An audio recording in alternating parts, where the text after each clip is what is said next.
Welcome to the Hassan Studio. I'm Randall Hassan, author and co-editor of the 100th anniversary edition of the Speedball textbook.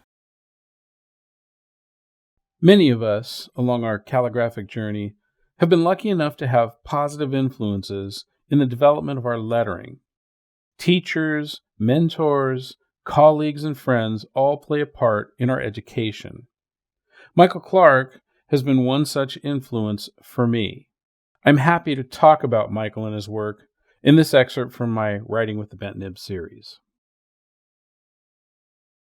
25 years ago, as a young artist and calligrapher who was learning the craft, I happened to be walking through the aisle of a grocery store where the greeting cards were. I was stopped in mid-tracks by this greeting card, sitting on the shelf. I was intrigued by the lettering, which was something that was very familiar, but also something I had never seen before. I immediately grabbed the card, and I took it up to the register along with my other purchases. The cashier asked me if I wanted an envelope, to which I replied, nope. I just wanted to look at the lettering. It was unique. It had a flavor of the traditional textural lettering, and yet it was done in a completely contemporary fashion. I bought the card as a model to go home and try and emulate some of the lettering. Some years later, a man named Michael Clark came to Southern California to teach a ruling pen workshop. He began by introducing himself and, at one of the breaks, was showing examples of his work from his portfolio. There, on one of the pages, was my hallelujah. This was the man who had designed the lettering on the card that had stopped me in my tracks all those years earlier. Today, this greeting card occupies a place of honor on my bookshelves. I look at it every day when I walk into my studio. Michael Clark was responsible for causing a paradigm shift in my view of how to create lettering. He began by working with a ruling pen in order to create Roman letters. What I found was that Michael Clark didn't care how he got to the final result. He just cared that the final result reflected his tastes and sensibilities when it comes to letter forms. As such, I saw him building up letters with a ruling pen, and I saw him turning the paper back and forth. All right. Well, see what I'm doing? I'm changing that paper around. Now, most calligraphers will sit in front of their paper. Their paper will either be straight or on slight slant, and they will write their letter forms in that position. And many times they use a high-quality watercolor paper or laid paper in order to create letter forms on a surface that will give them the texture that they desire.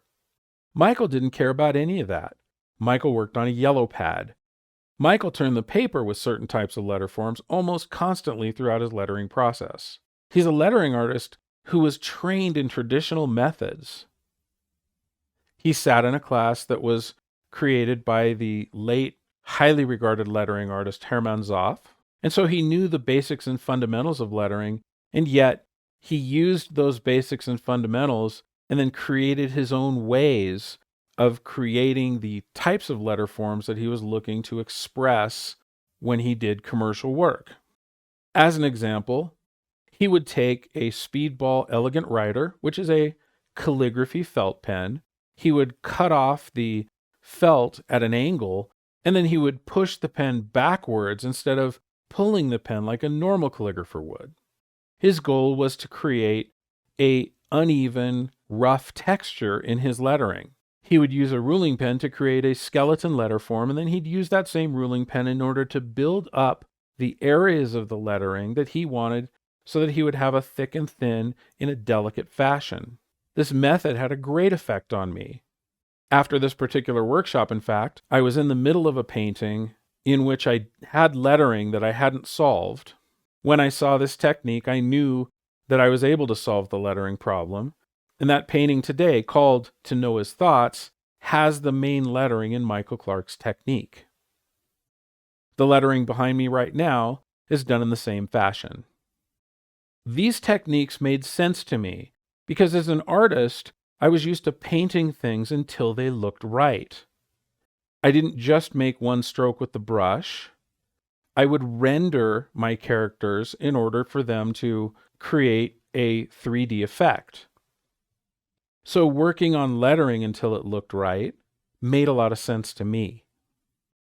In addition to using the ruling pen to great effect and also using contemporary tools like calligraphy felt pens in non-traditional ways, Michael became an expert in using the round Speedball B nib and the square Speedball A nib in both his contemporary and abstract lettering.